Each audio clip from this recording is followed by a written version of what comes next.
राधे श्याम।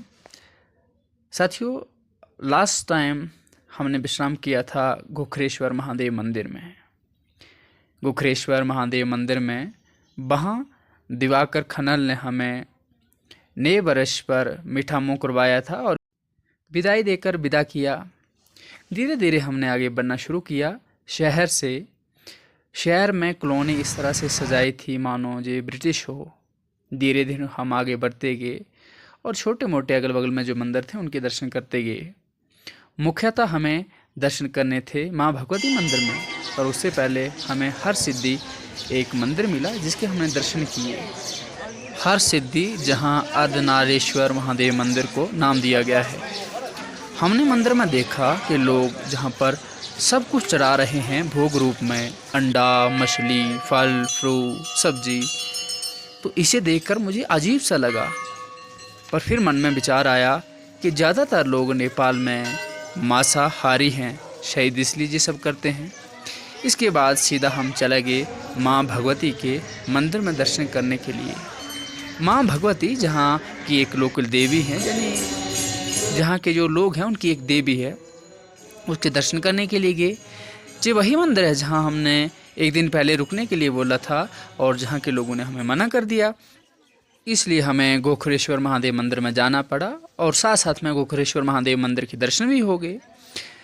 इस मंदिर में आए, हम दर्शन किया, पर जहाँ भी वही हाल देखा, लोग भगवती माता को मछली, अंडा और बहुत सारी चीज़ों का भोग लगा रहे हैं। और मैंने सुना है कि जहाँ के जो लोग हैं, बहुत सारे माता मंदिर जो हैं, देवी के मंदिर हैं, उनमें पशुओं की बलि देते हैं, जैसे बकरा, मुर्गा, कबूतर, ये सब देते हैं। इस सब को देख के मन थोड़ा विचलित होता है। अगर माता मानते हैं जो लोग इस देवी को, तो माता तो सार्वभौम है, सबकी माता है, फिर वो पशुओं की बलि कैसे ले सकती है। दिन भर ये विचार मेरे मन में दौड़ता रहा, पर मैं करता भी तो क्या करता।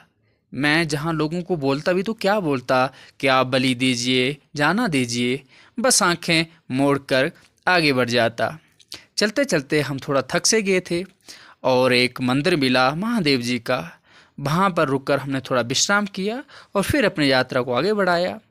आगे गांव से गुजरते हुए ऐसा लगा जैसे ब्रिटिश लोगों ने एकदम बढ़िया सा शहर बसाया हो।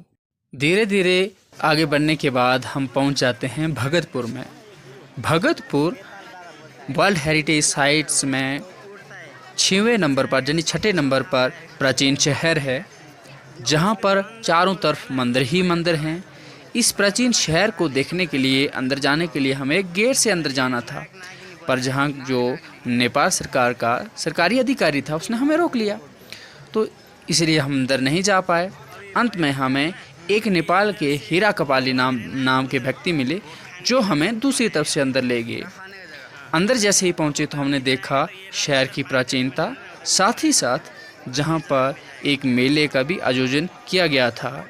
इसे बिश्के मेले के नाम से जाना जाता है, जहाँ पर एक बहुत बड़ा सा रथ होता है और वो महाकाल मसान का रूप यानी प्रतिनिधित्व करता है। और एक बहुत बड़े पेड़ को जो आपको दिखाई दे रहा है, पेड़ का लट्ठा, इसको शिवलिंग के रूप में माना जाता है। इस प्राचीन धरोहर को देखने के लिए हम जहाँ आए थे, और हमारा सौभाग्य भी था क्योंकि ये मेला पिछले 3-4 दिनों से चल रहा था और अचानक सौभाग्यवश हम जहाँ पहुँच गए और इसके दर्शन भी हो गए। साथ साथ हमने दर्शन किए जहाँ के प्राचीन मंदिरों के। ये वही हीरा कपाली हैं जिनके सहयोग से हमें दर्शन हो पाए भगतपुर के।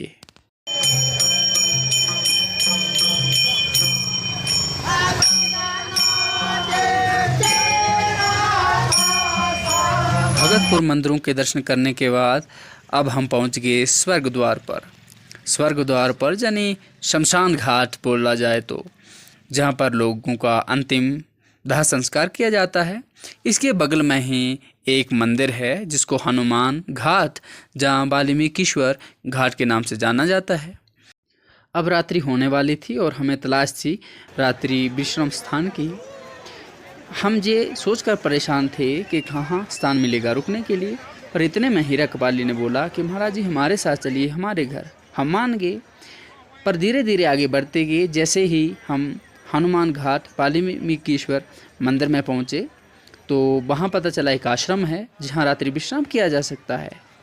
और क्योंकि जहाँ विषुके मेला था तो उसको देखना था रात्रि को, तो इसलिए भी रुकना ज़रूरी था।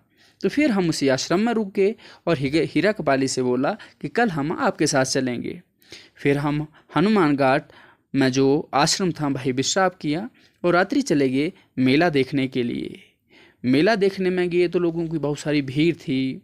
जो मैंने बताया था आपको कि एक बहुत बड़ा पेड़ लाया होता है लोगों ने वहाँ पर, उसको शिवलिंग का नाम दिया जाता है। वो इस तरह से उनका ये परंपरा है जो मेला हर साल होता है।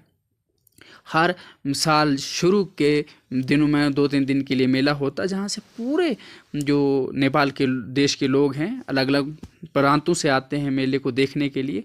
और उनकी ऐसी मान्यता है जो जहाँ पेड़ रूप शिवलिंग है इसका प्रसाद रूप इसका जो छिलका होता है वो उतार के ले जाते हैं और साल भर इसी जो पेड़ का लट्ठा होता है इसी को शिवलिंग मान के इसकी पूजा की जाती है।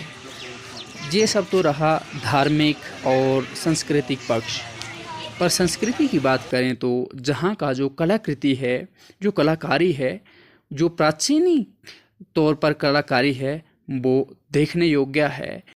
कितने कलाकार थे वो प्राचीन लोग, तब ना कोई साधन थे पर फिर भी उनकी बुद्धि कितनी तीव्र थी, उनकी कौशलता कितने वो प्रवीण थे। ये सोचकर आज हम हैरान हो जाते हैं। आज हमारे पास न जाने कौन कौन सी सुविधाएं हैं, न जाने कौन कौन सी तकनीकें हैं, पर फिर भी हम उनका सामना नहीं कर सकते। उन्होंने हमारे लिए एक धरोहर छोड़ी है। ये बात नहीं है नेपाल की, ये नेपाल बात नहीं है भारत की। ये भारत नेपाल ये राजनीतिक तौर पर 2 देश हो सकते हैं, पर आध्यात्मिक तौर पर अगर देखोगे तो ये एक ही देश हैं, क्योंकि दोनों के देशों की जो संस्कृति है वो मिलती है। जैसा आप भारत में भी देखते हैं, काशी सबसे पुरानी जो सिटी है, शहर है, वैसे ही भक्तपुर भी है, काठमांडू भी है। पर जहाँ की जो कलाकृतियाँ हैं, जो संस्कृति है वो देखने योग्य है। हर 10 मीटर पर 100 मीटर पर आपको देखने के लिए मंदिर मिलेगा। और मेरे मन में तो इस शहर के लिए जो नाम आया वो नाम था मंदिरों का शहर।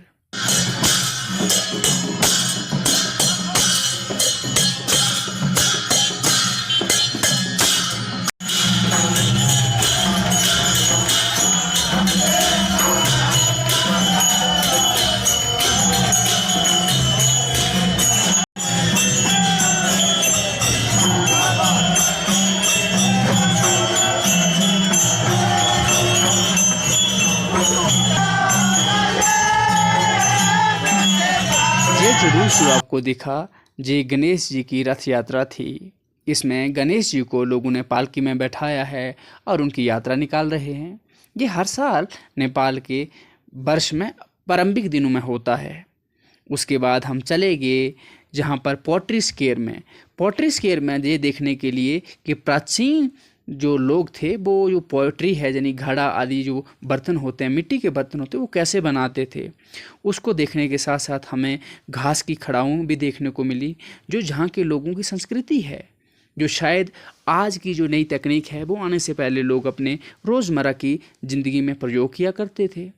और रही जो शहर की बात, जो बड़ी बड़ी जो तकनीक है, जो बहुत पहुँची हुई तकनीक है, ये तो उच्च वर्ग के लोगों जैसे राजा महाराजा मंत्री आदि के जीवन का हिस्सा था।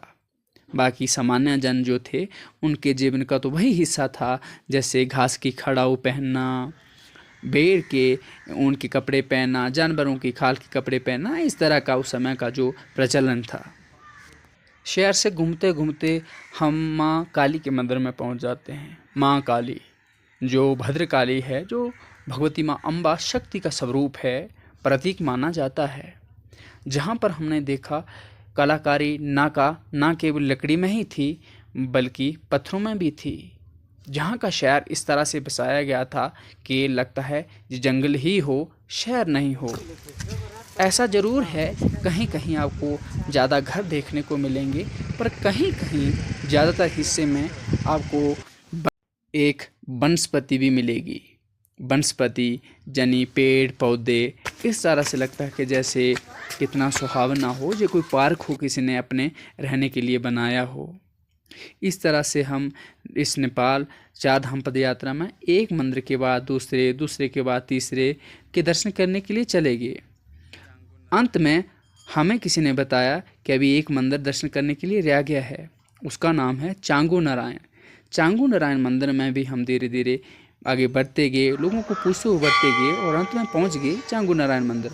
वहां जाकर हमने दर्शन किए और धीरे धीरे दर्शन करने के बाद फिर अपना मन बनाया कि आज रात्रि कहीं रुकने की व्यवस्था की जाए, कोई स्थान ढूंढा जाए।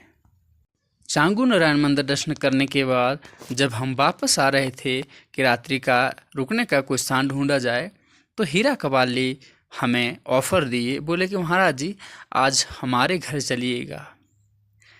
थोड़ी देर के लिए हमने मन में सोचा चला जाए कि नहीं चला जाए, पर कहीं रुकने के लिए जगह भी तो नहीं थी।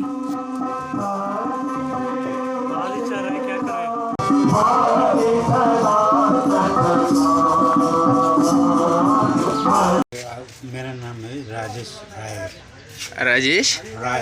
राजेश राय। मैं अच्छा हनुमान घाट का सेवक हूँ। अच्छा। जो भी बाबा जो आएगा ना, हाँ मैं अपनी इच्छा से हाँ सेवा करता हूँ। जी, धन्यवाद इस सब के लिए। आपने बहुत खूब सेवा करी हम सब लोगों की, जितने लोग आए थे, और अच्छे से हमने जान बिताए। हमने तो कुछ भी किया हाँ, नहीं है। आपने बहुत कुछ किया है। तो अब हम थोड़ा खेल का ये फिर हम हनुमान घाट जाते हैं और राजेश राय से मिलकर अपना सामान ले जाते हैं हीरा कबाली के घर के लिए, जहां आज रात्रि हमें रुकना था। हनुमान घाट जहां हमने पिछली रात्रि विश्राम किया था और राजेश राय ने हमें भोजन प्रसाद दिया था। फिर हम पहुंच जाते हैं हीरा कबाली जी के घर, क्योंकि वो 2 दिन से हमें आग्रह कर रहे थे कि महाराज जी हमारे घर चलिए और वहाँ रुकिए।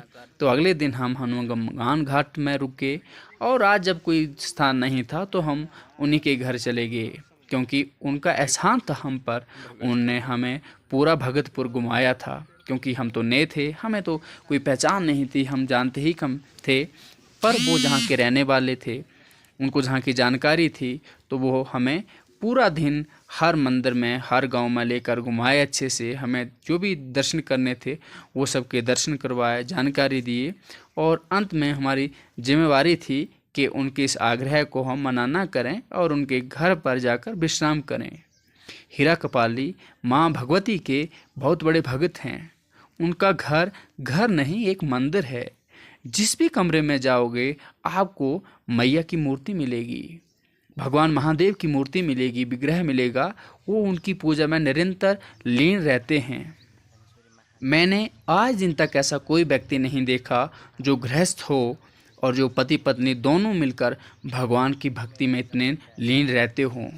शायद ऐसा कोई साधु भी ना हो जो सिर्फ पूजा आराधना के लिए रहता हो, पर इनका जो भाव था वो अनिर्वचनीय था, जिसे वचनों से कहना शायद संभव ना हो। जिसने हमें प्रेरणा दी कि हमें अपने जीवन में इनसे क्या सीखना चाहिए।